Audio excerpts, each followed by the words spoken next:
Hello 10th class, आपका fourth lesson बेटा start हुआ है। देश, व्यक्ति एवं राष्ट्रीय एकता। ठीक है बेटा। पहला क्वेश्चन है, देश भक्ति के बारे में आप क्या जानते हैं? एक सच्चे देशभक्त के अपने देश के प्रति क्या क्या कर्तव्य होने चाहिए? देशभक्ति का अर्थ, देशभक्ति कोई संकुचित भावना नहीं है, वह एक ऐसी भावना है जो नागरिकों को अपने देश के प्रति होनी चाहिए। अर्थात यह भावना प्रत्येक नागरिक के हृदय में उत्पन्न होती है। देशभक्ति की भावना के कारण प्रत्येक व्यक्ति अपनी देश को अपनी माँ के समान समझता है और उसकी रक्षा हेतु सदैव बलिदान हेतु तत्पर रहता है।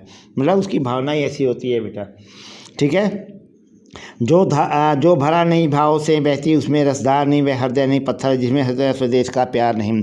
अर्थात अगर हमारे मन में अपने देशभक्तों के प्रति प्यार नहीं है तो उसके हेतु सब कुछ न्यौछावर करने की भावना नहीं हो सकता। ये हमारा जो जीवन व्यर्थ है, हमारा हृदय पत्थर है। अतः देश के प्रत्येक वस्तु, प्रत्येक व्यक्ति रीति रिवाज, संस्कृति, सभ्यता और आदि से प्रेम करना और इसकी रक्षा करने हेतु तत्पर रहना ही देशभक्ति की भावना को विकसित करने के लिए है। अति आवश्यक है कि अपने देश की भावनाओं को, परंपराओं को, रीति रिवाज, संस्कृति और देश काल वातावरण संबंधी घनिष्ठता का संपर्क स्थापित हो।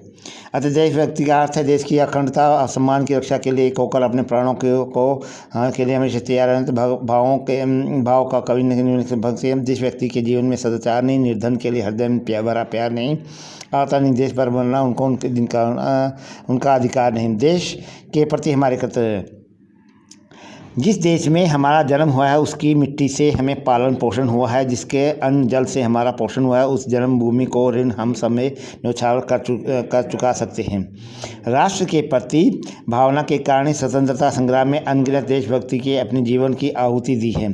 देश भक्तों ने अपने जीवन के देश के प्रति समर्पित कर दिया है।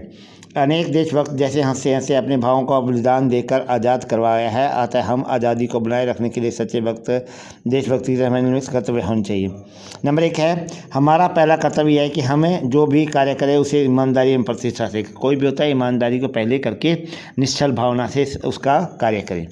सेकंड है बेटा, हमारा कर्तव्य है कि सरकार जो कर लगाती है उसे हमें ईमानदारी से नियमित रूप से अदा करें और वह देश के विकास में सहायक होता है। क्योंकि जो कर लगाती है बेटा उसका ईमानदारी से उस कर का हम पालन करें और उसी कर से तो देश आगे बढ़ता है बेटा। उसी कर से जो भी होता है हर चीज़ में उस कर को ही पहले लगा कर मतलब उसकी वो हम लोगों से लेकर के देश को आगे बढ़ाने में उस कर का महत्वपूर्ण योगदान होता है। नंबर 3 है, हमारा कर्तव्य है कि हमारे राष्ट्र के प्रति नैतिक कर्तव्यों का पालन, जो भी नैतिक कर्तव्य होते हैं वो हम उनका पालन करें। नंबर 4, हमारा कर्तव्य है कि हम राष्ट्र के प्रति नंबर 5 है, हमारा कर्तव्य है कि हमारे राष्ट्र की संपत्ति का दुरुपयोग न करें, उसे नष्ट नहीं होने दें। कोई भी होता है बेटा जो राष्ट्र की संपत्ति है उसको तोड़े नहीं और उसका सही उसका प्रयोग करें। हमारा कर्तव्य है कि हमें अपने पड़ोसियों के साथ मिलजुल कर सद्भाव से हर पड़ोसियों के साथ हमारे घनिष्ठ और अच्छे संबंध होने चाहिए। सदा दूसरों की भलाई करते रहना ही हमारा कर्तव्य होना चाहिए। हमें सदा सुरक्षा हेतु सदैव तत्पर रहना चाहिए। हमें संस्कारों बेईमानों से दूर रहकर देश का जिम्मेदारी नागरिक बनना चाहिए। हमें देश की प्रतिष्ठा एवं सम्मान को ध्यान में रखना चाहिए। ठीक है बेटा, आपका क्वेश्चन पूरा हो गया बेटा। बहुत आसान क्वेश्चन था। क्वेश्चन क्या था? देशभक्ति के बारे में आप क्या जानते हैं? एक सच्चे देशभक्त के बारे में अपने देश के प्रति क्या क्या कर्तव्य होने चाहिए। ठीक है बेटा, आपका क्वेश्चन पूरा हो गया बेटा। जब भी स्कूल रीओपन होगा आप ये क्वेश्चन करके लाएंगे। Thank you.